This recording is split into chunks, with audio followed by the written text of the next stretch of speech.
এইবাৰ বহাগ বিহুটো আমি ডক্টৰ ভূপেন হাজৰিকা ডাঙৰীয়াৰ জন্ম শতবাৰ্ষিকীৰ লগত সংগতি ৰাখি আমি স্মৰণীয় কৰিব খুজিছোঁ।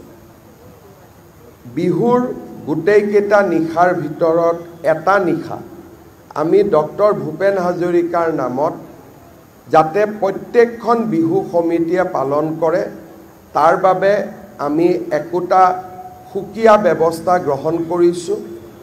সচৰাচৰ আমি বিহু সমিতিবিলাক যি অনুদান আগবঢ়াওঁ, এইবাৰ তাৰ লগত আমি আৰু কিছু অধিক অনুদান আগবঢ়াই এটা সন্ধিয়া ডক্টৰ ভূপেন হাজৰিকাৰ গীতেৰে, ভূপেন হাজৰিকাৰ মাতেৰে সজাই তুলিবলৈ বিহু সমিতিসমূহৰ লগতো আমি ইতিমধ্যে কথা বতৰা পতা আৰম্ভ কৰিছোঁ আৰু সকলো এই ক্ষেত্ৰত অত্যন্ত আগ্ৰহী।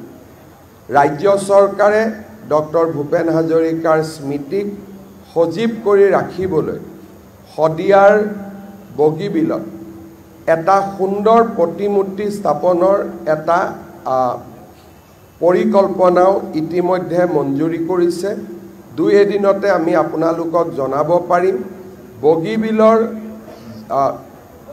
আমাৰ ঢলা শদিয়াৰ, মোৰ বগীবিল নহয়, ঢলা শদিয়াৰ ডক্টৰ ভূপেন হাজৰিকা সেতুৰ 0 পইণ্টত আমি ভূপেন হাজৰিকা ডাঙৰীয়াৰ এটা বিশাল প্ৰতিমূৰ্তি নিৰ্মাণ কৰিবলৈ সিদ্ধান্ত লৈছোঁ।